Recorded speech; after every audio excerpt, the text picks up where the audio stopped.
महाराष्ट्र में पहली और मेरठ में दूसरी और उत्तर भारत की जो पहली मिडवाइफरी लेड केयर यूनिट जिला महिला अस्पताल में खुल गई है। और किस तरीके से ये वर्क करती है, किस तरीके से यहां पर काम होगा, ये हम आपको एक एक तस्वीर में दिखाएंगे। मैं अपने कैमरामैन सत्येंद्र से कहूंगा, सत्येंद्र जरा दिखाएं कि इसको देखकर आपको यकीन नहीं होगा, ऐसा लग रहा है कि जैसे किसी प्राइवेट हॉस्पिटल के किसी लेबर रूम में हम लोग एंट्री कर गए हो।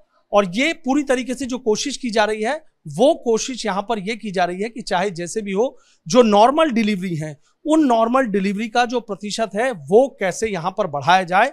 जो यहां पर कई कंट्रीज के जो एजुकेटर हैं वो भी यहां पर मौजूद रहेंगे और जो कुल मिलाकर 8 लोगों का जो स्टाफ है वो यहां पर रहेगा। और नॉर्मल डिलीवरी कैसे बढ़ाई जाए, कैसे उसका रेशो बढ़ाया जाए, इस पर पूरा फोकस रहेगा। पूरी यहां पर जो ये लेबर रूम है, इस लेबर रूम को आप देख लीजिए। तमाम यहाँ पर जो पोस्टर हैं वो भी यहाँ पर लगाए गए हैं कि नॉर्मल डिलीवरी कैसे हो, क्या उनके जो पोस्टर हैं वो होने चाहिए। एक एक पोस्टर यहाँ पर दिखाया गया है।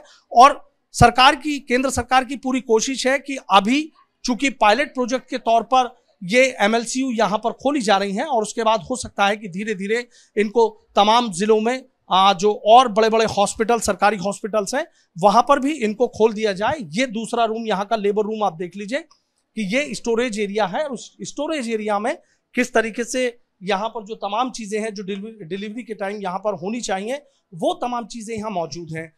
सब किस तरीके से काम करेंगी, क्या क्या पॉइंट्स रहेंगे, जो एजुकेटर हैं आप भार्गव जी, उनसे हम बात करेंगे। मैम, आपसे जानना चाहूंगा कि MLCU किस तरीके से यहाँ पर काम करेगी। और जैसे कहा जा रहा है कि उत्तर भारत की तो पहली ये यूनिट है यहाँ पर। हाँ जी, ये जो अपना जिला महिला चिकित्सालय है मेरठ का, और जो इससे एसोसिएटेड है college of nursing LLRM medical college, इसमें भारत का जो दूसरा नेशनल मिडवाइफरी ट्रेनिंग इंस्टीट्यूट यहाँ खुला है। और ये गवर्नमेंट का इंस्टीट्यूट है जहाँ पर जो एजुकेटर्स होंगे उनको एक्चुअली यहाँ बनाया जाएगा, जो स्टेट एजुकेटर्स रहेंगे। और इन स्टेट एजुकेटर्स को अपने अपने राज्यों में जाकर पोस्ट किया जाएगा। तो जैसे कि हमारा ये प्रोग्राम अभी रिसेंटली स्टार्ट हुआ है, 24 तारीख को इसका इनॉग्रेशन हुआ था। इसमें अभी 4 राज्यों से बच्चे आए हैं। तो 9 बच्चे आए हैं उत्तर प्रदेश से, 3 बच्चे आए हैं सिक्किम से, और 6 बच्चे आए हैं उड़ीसा से, और बाकी 5 बच्चे अभी उत्तराखंड से आए हैं। तो इस प्रकार अभी 23 का बैच यहाँ पर रन हो रहा है। अच्छा, तो भी एक चीज़ बताइए, कैसे मतलब डिलीवरी तो चूंकि यहाँ डफरिन में होती रहती है, तो अगर इसकी बात करें हम, तो ये यूनिट किस तरीके से अलग है, मतलब यहाँ कैसे नॉर्मल डिलीवरी को बढ़ावा दिया जाए। हाँ, तो केवल हमारा कंसेप्ट नॉर्मल डिलीवरी को बढ़ावा देना नहीं है, क्योंकि नॉर्मल डिलीवरी पे किसी का जोर नहीं है, किसी के कहने पर नहीं होती। हमारा मेन फोकस है मदर को रेस्पेक्टफुल मैटरनिटी केयर देना, मतलब कि उसको जो भी केयर मिले, जो भी उसे मातृत्व केयर मिले, वो उसको सेटिस्फाइड हो, उसको उसके अंदर अपने आप में ये लगे कि हाँ, उसे अच्छे से ट्रीट किया गया था, अच्छे से उसकी केयर की गई थी।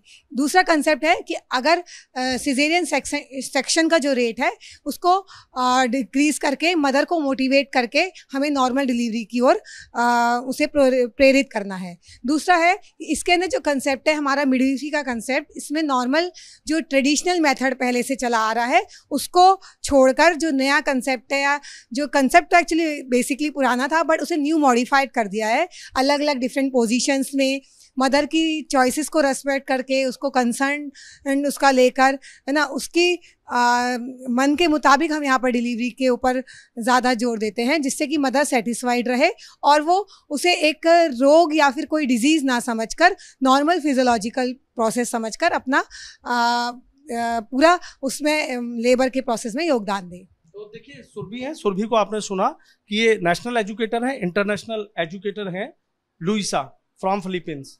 Luisa, MLC is going soon.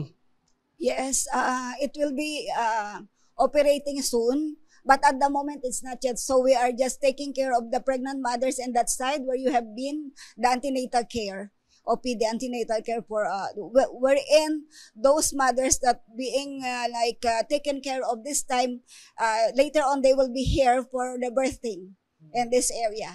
So we are expecting that these pregnant mothers who are not having complications during the pregnancy and delivery will be birthing their babies in this site. That's why we are preparing this area for them. Like we have all this area for different positions during birth. And then also the women have their own choice which position they wanted, and we wanted them to feel really at home with us. The confidentiality should be maintained, and they should have a very nice birthing experience with us, like respectful maternity care from the ANC to birth should be there, that they would feel like very comfortable with the midwives because we are giving them respectful care, and it should be like more, they will feel that birthing is a normal process, not really more on artificial. So we need to explain to them well that the cesarean section is not always needed as long as there's no complication that arise within their birthing period. Not unless we see a complication, then we will from here refer to the obstetrician, gynecologist. Yeah, you worked for some countries? I've also went to South Sudan for more than 3 years. I also went to Ethiopia for 9 months as a midwifery tutor. And in Bangladesh, only 2 months for like emergency response. Okay. And then now I was I'm here now in India to at least share my knowledge. Like we are now teaching the students, by the way, in the NMTI Marut. And then after that, they will be here for skills also, and we will be mentoring them after. अच्छा देखिए Luisa का जो experience है वो काफ़ी है। अच्छा एक चीज़ बताइए, जैसे यहाँ डिलीवरी की अगर बात की जा रही है तो अभी हमने देखा कि बहुत सारी ऐसी जो लेडीज़ आई थी उनकी आपने अभी चेकअप भी किया था, तो उनको लग रहा है कि कुछ चीज़ें पहले से बेहतर बताई जा रही हैं और वो खुश भी हैं इस बात को लेकर कि हमारे लिए इतना सोचा जा रहा है। हाँ, पॉजिटिव बर्थिंग एक्सपीरियंस में हम लोग यही एक्सपेक्ट करते हैं कि जो मदर की क्वेरीज हैं, जो मदर को टाइम चाहिए होता है अपनी सारी डाउट्स को क्लियर करने के लिए ड्यूरिंग प्रेगनेंसी, बिकॉज जो फर्स्ट टाइम मॉम्स होती हैं उनको तो कुछ चीज़ों का बहुत चीज़ें पता नहीं होता, कुछ चीज़ें जो ट्रेडिशनल पुराने मेथड से बताई भी जाती हैं तो दे आर नॉट सेटिस्फाइड कि ये जो बताया जा रहा है इससे हमारी सारी क्वेरीज पूरी हुई हैं। तो इन सारी चीज़ों को हम लोग उनको बताते हैं और उनको हेल्थ एजुकेशन भी देते हैं, मतलब उनके स्वास्थ्य के लिए हम उन्हें शिक्षा देते हैं कि किस तरह उन्हें प्रेगनेंसी में क्या छोटी छोटी चीज़ों का ध्यान रखना चाहिए जिससे उन्हें कम से कम मेडिकलाइजेशन, मतलब दवाइयों या उस पर कम निर्भर रहना पड़े और वो खुद की केयर एक नॉर्मल अपने आप को एज ए नॉर्मल पर्सन समझ के, क्योंकि एक मैंने बताया बीमारी नहीं है, तो नॉर्मली एक इस प्रोसेस को ले और अपनी केयर खुद कर सकें। तो देखिए किस तरीके से ये पूरी यूनिट काम करेगी। हमने बताया कहीं ना कहीं गर्भवती महिलाओं के लिए ये यूनिट एक मील का पत्थर साबित होगी। वीडियो जर्नलिस्ट सत्येंद्र सिंह के साथ सनुज शर्मा, एबीपी गंगा, मेरठ।